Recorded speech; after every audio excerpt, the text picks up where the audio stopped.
I love synchronized swimming. I call it synchro for short, but it's my passion. It's what I've done since I was 10 years old. I think when I was probably like 14, that's when I made my first national team. I had already experienced being the alternate for the last Olympics. The last national team that I was just on, I was the duet, so that's the top in the country. The 2012 Olympics was my ultimate goal. We were in Spain and I was just at a duet competition, and I noticed my knee was just sore. They sat me down with a bunch of the doctors and they were very serious. And they said, "We found a tumor in your knee."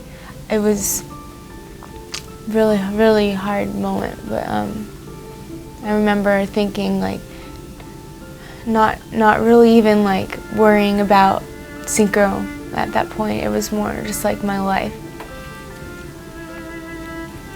Meghan has osteosarcoma, which is still fairly rare, and she is getting treated at Children's because osteosarcoma is generally a pediatric type of cancer. So basically what they did was take out my tumor, which was right here. They took out about this much of my tibia, and then they drilled a rod into my tibia bone right here, and then they drilled another one up here into my femur, and then they did a full knee replacement. Your decision okay? The chemo that I'm getting for the next 7 months is just to make sure that nothing would reoccur or come back. I think I would have a completely different experience if I wasn't at this hospital with these people, and as hard as it's been, they've made it so much easier. Every one of her nurses, every one of the PCAs, every single person is just so wonderful and smiling. Like they've become like just part of my life. So I feel like in a way that synchro prepared me for this. I compare a lot and I'm like, oh, if I can get through a 12-hour practice in the sun in the middle of summer, like I can get through this. I can get through a day of chemo. And I'm really proud of her. It hurts to stretch it, but I just have to do it because that's the only way of getting it, back to normal. She's made so much progress and her leg looks great. I think she's going to be able to get back in the water. What do you think, in a week or so?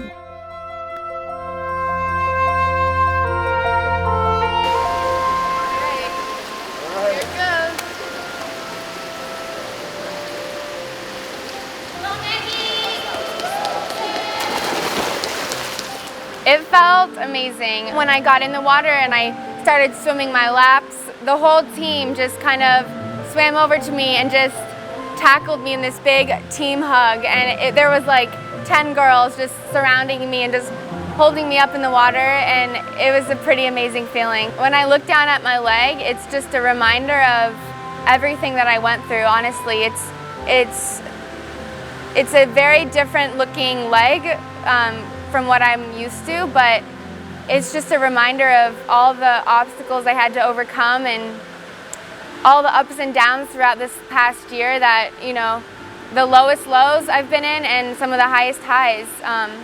And all the people that were with me along the way, especially my fiance. I met Meghan on April 20th, 2010. It was about 6 months before the diagnosis. She was training at the Olympic Training Center, and I was a student at the Air Force Academy in Colorado. I knew the night that I met her that I was going to marry her someday, and it meant a lot, to see her get back in the water. I hope that she doesn't forget how far she's come as a person, and then she's this beautiful girl that has the heart of a tiger. It's the new start to my life, and just hitting that water, like, it was the best feeling because I just felt so weightless, ready to embark on this new journey that I have before me.